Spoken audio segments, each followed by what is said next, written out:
Hi guys, Mike back again with part 3 of my Legion Dreadclaw drop pod build.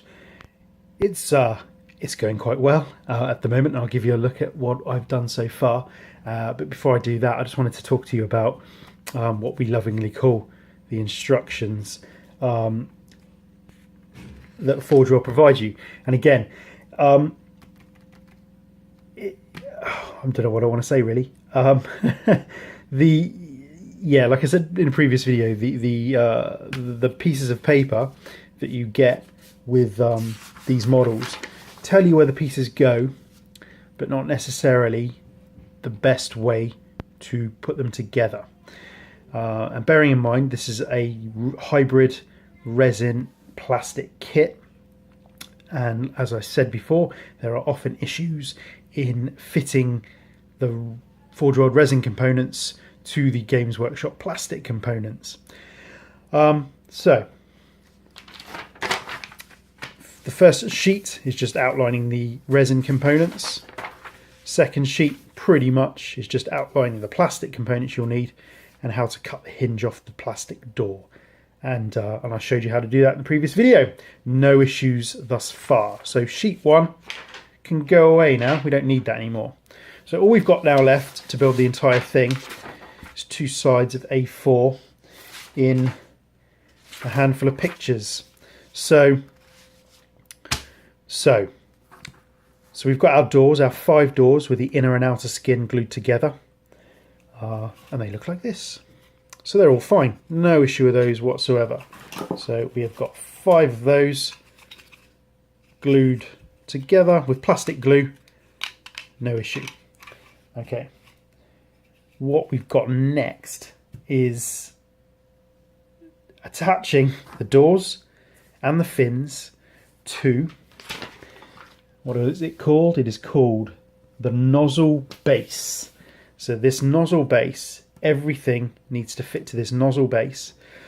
So we're looking at doors, we're looking at fins, and then the bottom of the fin connects to the assault portal, and it all encloses together. So, and it shows you here, so you are not gluing the bottom of this door to the assault portal.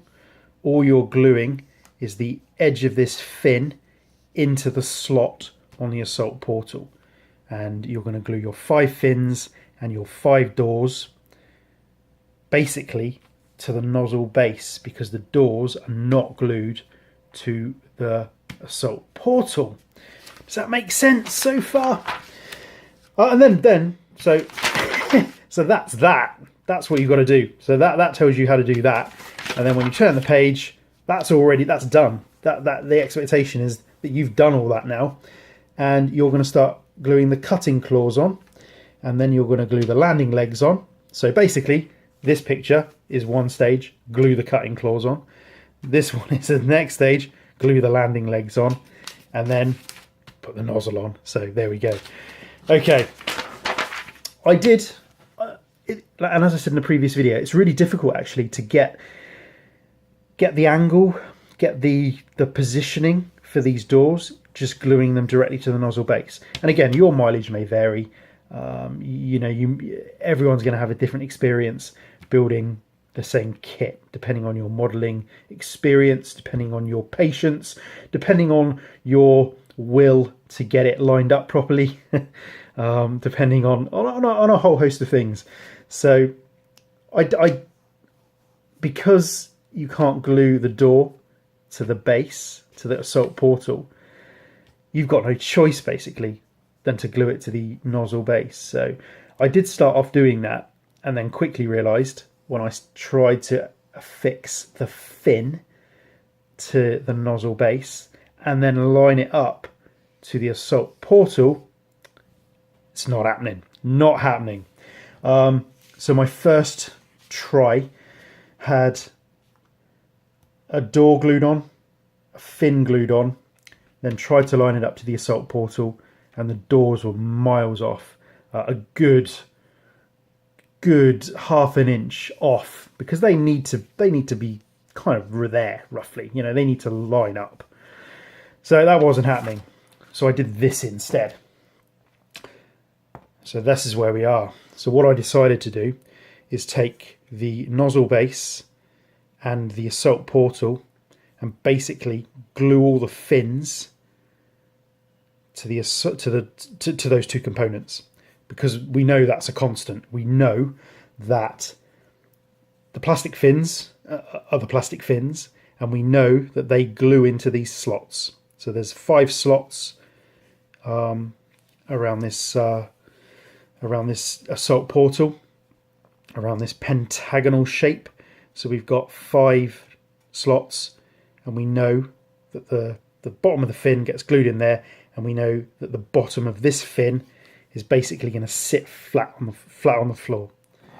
And we also know that these little notches in the nozzle base fit this little notch in each fin. So what I basically did was glued 3 fins in. So I glued 2 next to each other and then 1 opposite, glued them in, made sure they were straight. Yeah, so that was that. I used this glue. I use the Army Painter super glue. I find it that I like the viscosity of it, and it seems to grab pretty quickly. So that's my go-to glue at the moment, at least anyway, for gluing resin and plastic together. Plastic glue will not work. You need to use super glue or epoxy. So that was that. So then when I had the 3 fins glued on, I then was able just to splay them slightly. There was a little bit of movement in them, so I could get the nozzle base into place. So I could glue the notches on the nozzle base into the grooves on the tops of the fins. And then once that was set, I just glued the other 2 fins in. And as you can see, that seems to have worked. This is not structurally sound. It is glued. I mean, you can handle it. It's not falling apart. I wouldn't put any great pressure or stresses onto it, but I'm happy with that. All of the fins lined up. They are equidistant, as they should be. They look right, and more importantly, the thing sits flat on the floor and there's no wobble, which you don't want wobble.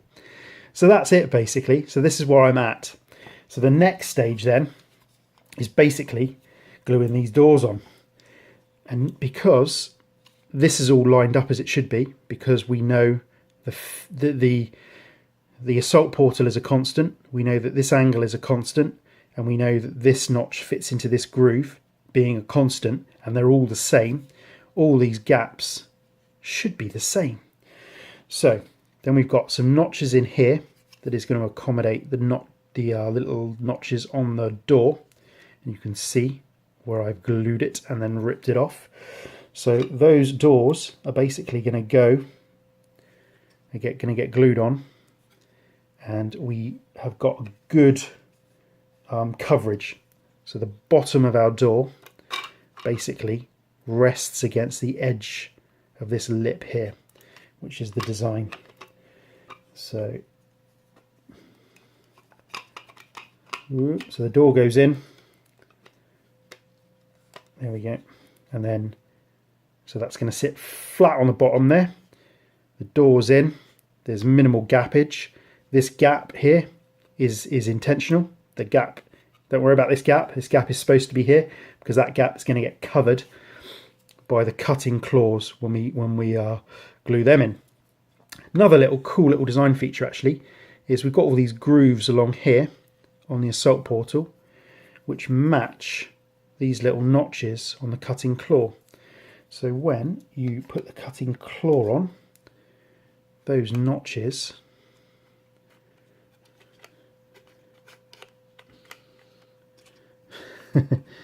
again, trying to do this on camera is always fun and games. Those notches slide in. There we go. Those notches slide into the grooves. So it all fits very, very nicely. So we're going to have something looking like that. And this is the next stage. Doors get glued on. Cutting claws get glued on and covers the gaps that we had. And then we'll glue the landing legs on, so this pipework goes in this recess here, and they all line up quite nicely. So we're going to end up with something like that, he says, as it all falls apart. So yeah, something like that, which in my mind is pretty sweet. So actually, once you've got the to this stage, and again, you might find following the instructions perfectly fine, but it didn't work for me, and I decided to go down this route, and I'm much happier with this. I've checked all the doors fit in all the slots. There's the same gappage all the way around, so we've done something right, clearly. So yeah, happy with that, very happy with that. So I'm going to glue the doors on and the cutting claws, I think, and then I'll show you what it looks like next. So thanks for watching. Any questions, queries, comments, as always, please let me know, and I'll catch you on the next one. Cheers, guys.